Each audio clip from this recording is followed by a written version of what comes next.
Island, Chapter 9, Powder and Arms. The Hispaniola lay some way out, and we went under the figureheads and round the sterns of many other ships, and their cables sometimes grated underneath our keel, and sometimes swung above us. At last, however, we got alongside, and we were met and saluted as we stepped aboard by the mate, Mr. Arrow, a brown old sailor with earrings in his ears and a squint. He and the squire were very thick and friendly, but I soon observed that things were not the same between Mr. Trelawney and the captain. This last was a sharp-looking man who seemed angry with everything on board, and was soon to tell us why, for we had hardly got down into the cabin when a sailor followed us. "Captain Smollett, sir, asking to speak with you," said he. "I'm always at the captain's orders. Show him in," said the squire. The captain, who was close by his messenger, entered at once, and shut the door behind him. "Well, Captain Smollett, what have you to say? All well, I hope, all shipshape and seaworthy?" "Well, sir," said the captain, "better speak plain, I believe, even at the risk of offence. I don't like this cruise, I don't like the men, and I don't like the officer. That's short and sweet." "Perhaps, sir, you don't like the ship?" inquired the squire, very angry, as I could see. "I can't speak to that, sir, not having seen her tried," said the captain. "She seems like a clever craft, more I can't say." "Possibly, sir, you may not like your employer either," says the squire. But Dr. Levese cut in. "Stay a bit," said he, "stay a bit. No use of such questions, but to produce ill feeling. The captain has said too much, or he has said too little, and I'm bound to say that I require an explanation of his words. You say, like this cruise. Now, why?" "I was engaged, sir, on what we called sealed orders, to sail this ship for that gentleman where he should bid me," said the captain. "So far, so good. But now that I found that every man before the mast knows more than I do, I don't call that fair, now, do you?" "No," said Dr. Levese, "I don't." "Next," said the captain, "I learn we're going after treasure. Hear it from my own hands, mind you. Now, treasure is a ticklish work. I don't like treasure voyages on any account, and I don't like them above all when they're secret, and when, begging your pardon, Mr. Trelawney, the secret has been told to the parrot." "Silver's parrot?" asked the squire. "It's a way of speaking," said the captain. "Blabbed, I mean. It's my belief that neither of you two gentlemen know what you're about, but I'll tell you my way of it. Life or death in a close run." "This is all clear, and I dare say true enough," replied Dr. Levese. "We take the risk, but we are not so ignorant as you believe us. Next, you say you don't like the crew. Are they not good seamen?" "I don't like them, sir," returned Captain Smollett. "I think I should have had the choosing of my own hands, if you go to that." "Perhaps you should," replied the doctor. "My friend should, perhaps, have taken you along with him, but the slight, if there is one, was unintentional." "And you don't like Mr. Arrow?" "I don't, sir. I believe he's a good seaman, but he's too free with the crew to be a good officer. A mate should keep himself to himself, shouldn't drink with the men before the mast." "Do you mean he drinks?" cried the squire. "No, sir," replied the captain, "only that he's too familiar." "Well, now, that's the short and long of it, Captain," asked the doctor. "Tell us what you want." "Well, gentlemen, are you determined to go on this cruise?" "Like iron," answered the squire. "Very good," said the captain. "Then, as you've heard me very patiently saying the things I could not prove, hear me a few words more. They are putting powder and arms in the forehold. Now, we have a good place under the cabin. Why not put them there? First point. Then you're bringing 4 of your own people with you, and they tell me some of them are to be berthed forward. Why not give them the berths here beside the cabin? Second point." "Any more?" asked Mr. Trelawney. "One more," said the captain. "There's been too much blabbing already." "Far too much," agreed the doctor. "I'll tell you what I've heard myself," continued Captain Smollett. "That you've a map of an island, that there's crosses on the map to show where the treasure is, and that the island lies," and then he named the latitude and longitude exactly. "I never told that," cried the squire, "to a soul." "The hands know it, sir," returned the captain. "Levese, that must have been you or Hawkins," cried the squire. "It doesn't matter much who it is," replied the doctor, and I could see that neither he nor the captain paid much regard to Mr. Trelawney's protestations. Neither did I, to be sure. He was so loose a talker, yet in this case I believed he was really right, and that nobody had told the situation of the island. "Well, gentlemen," continued the captain, "I don't know who has this map, but I make it a point. It shall be kept secret even from me and Mr. Arrow. Otherwise I would ask you to let me resign." "I see," said the doctor. You wish us to keep this matter dark and to make a garrison of the stern part of the ship, manned by my friend's own people, and provided with all the arms and powder on board. In other words, you fear mutiny. Sir, said Captain Smollett, with no intention to take offense, I deny your right to put words into my mouth. No Captain Sir would be justified in going to sea if all he had ground enough to say that. As for Mr. Arrow, I believe him thoroughly honest. Some of the men are the same, but all may be for what I know. But I am responsible for the ship's safety and the life of every man jack aboard of her. I see things going, as I think, not quite right, and I ask you to take certain precaution or to let me resign my berth, and that's all. Captain Smollett, began the doctor with a smile, did you ever hear of the fable of the mountain and the mouse? You'll excuse me, I dare say, but you remind me of the fable. When you came in here, I'll stake my wig you meant more than this. Doctor, said the captain, you're smart. When I came in here, I meant to get discharged. I had no thought that Mr. Trelawney would hear a word. No more I would, cried the squire. Had Levesey not been here, I should have seen you to the deuce. As it is, I've heard you. I will do as you desire, but I think the worse of you. That is as you please, sir, said the captain, and you'll find I do my duty. And with that he took his leave. Trelawney, said the doctor, contrary to all my notions, I believe you have managed to get 2 honest men on board with you. That man and John Silver. Silver, if you like, cried the squire, but as for that intolerable humbug, I declare his conduct unmanly, unsailory, and downright un-English. Well, says the doctor, we shall see. When we came on deck, the men began already to take out arms and powder, yo-hoing at their work, while the captain and Mr. Arrow stood by, superintending. The new arrangement was quite to my liking. The whole schooner had been overhauled. 6 berths had been made astern out of what had been the after part of the main hold. And this set of cabins was only joined to the galley and forecastle, by a sparred passage on the port side. It originally meant that the captain, Mr. Arrow, Hunter, Joyce, the doctor, and the squire were to occupy these 6 berths. Now Redruth and I were to get 2 of them, and Mr. Arrow and the captain were to sleep on deck in the companion, which had been enlarged on each side till you might almost have called it a roundhouse. Very low it was still, of course, but there was room to swing 2 hammocks, and even the mate seemed pleased with the arrangement. Even he perhaps had been doubtful as to the crew, but his only guess, for as you shall hear, we had not long the benefit of his opinion. We were all hard at work, changing the powder in the berths, when the last man or 2, and Long John along with them, came off in his shore boat. The cook came up the side like a monkey for cleverness, and as soon as he saw what was doing, "So ho, mate," said he, "what's this?" "We're changing of the powder, Jack," answers one. "Why, by the powers," cried Long John, "if we do, we'll miss the morning tide." "My orders," said the captain shortly.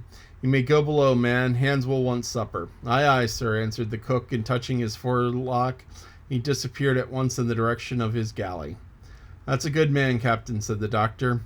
"Very likely, sir," replied Captain Smollett. "Easy with that, men, easy," he ran on to the fellows who were shifting the powder. And then suddenly observing me examining the swivel we carried amidships, a long brass 9. "Here, you ship's boy," he cried out of that! Off with you to the cook and get some work." And then, as I was hurrying off, I heard him say quite loudly to the doctor, I'll have no favorites on my ship." I assure you I was quite of the squire's way of thinking and hated the captain deeply. This is the end of chapter 9. So, I mispronounced a word in there, forecastle. And the reason why I mispronounced it was because I read it and phonetically, and for a long, long time I had the word as forecastle in my head, but it's forecastle. And it's Forecastle. And if you look at how it's spelled, that gives you a hint of what it is. It's an elevated, kind of secured part in the fore of the ship. So the fore is the front, and it's like a castle. So it's like a raised deck on the front part of the ship. And it's pronounced forecastle. And I goofed that one, but I learned that word when I was reading a book. And the book was The Voyage of the Dawn Treader, which was by C.S. Lewis. It's the third book in the Narnia series, but it comes, I'm not sure chronologically, towards the middle. It's like sixth.